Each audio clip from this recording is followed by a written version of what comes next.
बड़ी अहम शख्सियत हैं, none other than Hamid Mir.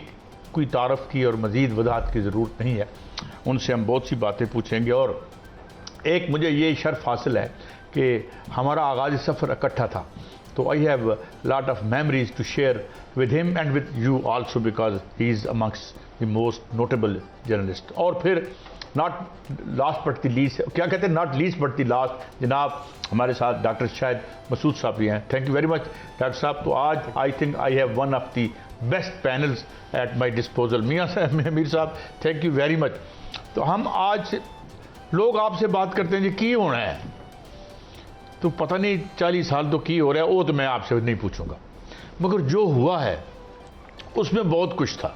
आपके शो में आने के बाद जो मेरे साथ होना है, नहीं कुछ नहीं होगा, वो नहीं होगा। बहुत से दोस्त जो है वो नाराज़ हो जाएंगे कि आप हमारे शो पे नहीं आए थे, काई साहब के शो में चले गए और शाहिद मसूद के साथ बैठे हुए थे। नहीं शाहिद मसूद साहब तो मेरे साथ के बड़ा मायूब, नहीं बड़ा मायूब समझा जाता है। तो आपको पता है ना, हमारी कम्युनिटी में अच्छे लोग भी हैं लेकिन हासदीन भी बहुत है। तो डॉक्टर साहब जो हैं इसमें बहुत खुद को फील है, उनके बहुत हासदीन है। नहीं डॉक्टर साहब भी हम बात करेंगे क्योंकि he is one of the pioneers. नहीं मुझे ये तो हामिद मीर साहब ने डरा दिया ये बात करके। आप देखें इस वक्त ईद का शो है, तो इसको आपको बहुत ईद मुबारक हो डॉक्टर साहब, आपको भी ईद मुबारक। बहुत शुक्रिया। और नाज़रीन को भी ईद मुबारक। लेकिन मीर साहब, हाउ वाज दिस जर्नी? कभी आपने सोचा था कि इतना मारकतुल रहा होगा? एक एंग्री यंग मैन, मुझे अभी भी याद आ रहा है, जंग अखबार के तीसरे फ्लोर पे, मैं उन झगड़ों और उन लड़ाइयों की बात नहीं करूंगा क्योंकि उनमें से भी कुछ लोग अब ज़मीन के मरोमट्टी नीचे जा चुके हैं। तो डिड यू एवर एनविसेज्ड कि यार ये इतना होगा? क्योंकि शुरू में तो आप कहते थे मैं करने नहीं, मैं घर चले आया काजी, मैं छड़ वो याद है आपको? तो कैसा लगा फिर आगे जब आए तो फिर मज़ा आना शुरू हो गया इसमें? देखिए, हम जर्नलिस्ट बाय चॉइस बने हैं और मैं जब अपने माजी पे निगाह डालता हूं तो आप तो बहुत सी चीज़ों के आई विटनेस है। हमारे पास भी बड़ी ऑप्शन थी, CSS करके हम भी कहीं पे सरकारी अफसर लग जाते या फर्स्ट क्लास क्रिकेट खेलते थे आप। हाँ, क्रिकेट भी छोड़ दी उसके लिए। फिर ये भी था कि जब शुरू में प्रॉब्लम शुरू हुए, कुछ खबरें फाइल करने की वजह से मुश्किलात का सामना करना पड़ा। 90, 91, 92 इब्तिदा में ही मशवरा दिया गया मुझे कि आप पाकिस्तान छोड़ के चले जाएं, इस मुल्क में कुछ नहीं रखा, तो हम बाहर जाके सेटल हो सकते थे। लेकिन 91 सॉरी मीर साहब, कौन सा दौर था जब स्टार्ट हुआ था द न्यूज़?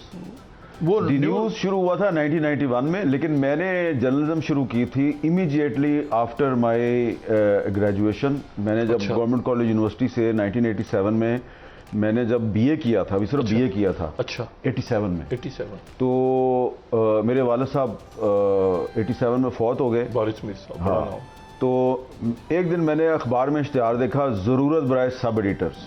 अच्छा, जंग अखबार में इश्तिहार था, तो मैंने अप्लाई कर दिया और साथ में मेरे जो कुछ पहले से छपे हुए मज़ामीन आर्टिकल्स वगैरह थे अंग्रेज़ी उर्दू अखबारों में, वो भी भेज दिए। तो मुझे कॉल आ गई, मैंने टेस्ट दिया और मैं पास हो गया। तो इस तरह मैं प्रोबेशनरी सब एडिटर की मुझे जॉब मिली। तो मैंने साथ फिर मैं मास्टर्स भी किया, MA भी किया। तो 91 में जब द न्यूज़ लॉन्च हुआ था लाहौर से, इस्लामाबाद से और कराची से, तो वहाँ पे सईद काजी साहब जो हैं वो उस लॉन्चिंग टीम में थे और मैं भी था उसमें। मैं 85 में ज्वाइन कर चुका था जंग। हाँ, जब 87 में आप तो आप और मैं, हम दोनों जंग में थे, लेकिन हमें जो था वो द न्यूज़ में भेजा गया। आपको तो बाकायदा ट्रांसफ़र किया गया था, मुझे कहा गया कि आपने भी काम करना है जी द न्यूज़ के लिए। तो मेरी अट्रैक्शन थी हुसैन नकी साहब, क्योंकि मैं हुसैन नकी साहब का बड़ा फ़ैन था और पहले वो व्यू पॉइंट में लिखते थे। फिर उन्होंने पाकिस्तान की तारीख का पहला पंजाबी अखबार निकाला था, सज्जन, ठीक है ना, वाह, जिसको कि नवाज शरीफ साहब ने वज़ीर आज़म बनते ही बंद करवा दिया था। अच्छा मीर साहब, मैं इससे पहले पीछे जाता हूँ, अब मैं थोड़ा सा आगे आता। लेकिन सर पंजाबी अखबार और नवाज शरीफ वो भी पंजाबी हैं, उन्होंने बंद करा दिया। वो तो अब नवाज शरीफ साहब को पंजाबियत याद आ गई है ना, तो जी। लेकिन वैसे एक दफ़ा दाग भी लग गया था हाँ, हाँ, लेकिन जब सज्जन शुरू किया था, हुसैन नकी साहब जो है वो आपको पता है उर्दू स्पीकिंग है, तो हुसैन नकी साहब ने एक पंजाबी का अखबार लाहौर से शुरू किया, डेली सज्जन, और उसमें बहुत बड़े बड़े जर्नलिस्ट थे जी जी। उस अखबार में, उसमें शामिल थे। इंटरेस्टिंग बात यह थी कि ये 1989 में ये अखबार का जब इजरा हुआ तो बेनज़ीर भुट्टो साहबा प्राइम मिनिस्टर थी। तो बेनज़ीर भुट्टो साहबा ने फेडरल गवर्नमेंट को कहा कि इस अखबार को इश्तिहार दें, और सिंध गवर्नमेंट को कहा कि आप भी, ये लाहौर से निकलने वाला पंजाबी का अखबार है, आप भी इसको इश्तिहार दें। अब आप देखें कंट्रास्ट, बिल्कुल, कि बेनज़ीर भुट्टो का ताल्लुक सिंध से है, लेकिन वो एक पंजाबी के अखबार को पैटर्नाइज कर रही है। तो ये अखबार चला, बड़ा कामयाब हुआ जी। और फिर 1990 में बेनज़ीर भुट्टो साहबा की हुकूमत को डिसमिस किया गया और एक धांधली ज़दा इलेक्शन हुआ, नवाज शरीफ साहब प्राइम मिनिस्टर बने। प्राइम मिनिस्टर बनते ही उन्होंने जो पहले काम किए ना, वो ये, एक तो ये था कि इश्तिहार बंद कर दिए सज्जन अखबार के, और जाहिर बात है वो जो अखबार था उसकी इतनी आमदनी तो नहीं थी, बिल्कुल, तो वो अभी इब्तदाई मराहल में था, तो वो अखबार बंद हो गया।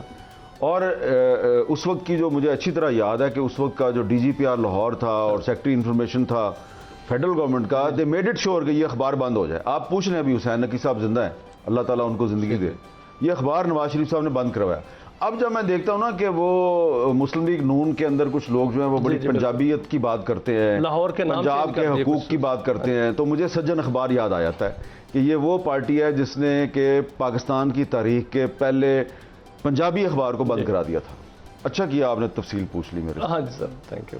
अच्छा मीर साहब जी, ये तो सफ़र आगे चलता रहा, आप आए सब एडिटिंग में थे, चले रिपोर्टिंग में गए? हाँ, मैं आया था सब एडिटिंग में आया था। उसकी वजह थी ना काजी साहब के मैंने दिन के वक्त यूनिवर्सिटी जाना होता था, ठीक है, तो दिन के वक्त मैं यूनिवर्सिटी जाता था, 1-2 पीरियड पढ़ता था और फिर भागता था दफ्तर की तरफ और दफ्तर में मैं सिर्फ न्यूज़ रूम में काम नहीं करता था, मैं और भी बहुत से काम करते होते थे। स्पोर्ट्स एडिशन वाला मेरे से स्पोर्ट्स के काम करवा रहे हैं शाहिद शेख साहब। ख़वातीन एडिशन की इंचार्ज थी खालिदा यूसुफ, वो मेरे से ट्रांसलेशन करवा रही है। पॉलिटिकल एडिशन के इंचार्ज होते थे इफ्तिखार अहमद साहब, वो मेरे से डायरी लिखवा रहे हैं, ठीक है ना। तो अदबी एडिशन के इंचार्ज होते थे हसन रिजवी साहब, वो भी मेरे से टी हाउस की डायरी लिखवा लेते थे कभी कभी। तो मैं सबके लिए काम करता था और फिर शाम को न्यूज़ रूम में मेरी असल ड्यूटी होती थी, वो करके मैं रात को 2-2:30 बजे फारिग होकर घर जाता था। और फिर जब मेरा MA के मेरे पेपर्स हो गए तो उसके बाद फिर मेरी ट्रांसफ़र हुई रिपोर्टिंग में। तो इस तरह फिर मैं, पहली बीट कौन सी थी आपकी? पहली बीट थी मेरी क्राइम की, फिर मेरी बीट हुई थी कॉमर्स की, फिर मैंने बाबा चिश्ती कितने सी उदो? वो उसकी जिस दिन छुट्टी होती थी, अच्छा, तो मैं उसका मुतबादल होता था, फिर मैं जनाब कोर्ट रिपोर्टिंग की, फिर मैं पॉलिटिकल रिपोर्टिंग की तरफ आ गया, फिर मैं फीचर सेक्शन में चला गया। बड़ा टर्बुलेंट दौर है, 91, 80, 90, बहुत कुछ हो रहा है। 89, 90, 91, तो फिर 90 में मैंने जब वो स्टोरी दी थी, आपको याद है ना, जंग में, कि बेनज़ीर भुट्टो साहबा की हुकूमत ख़त्म करने का फैसला कर लिया गया।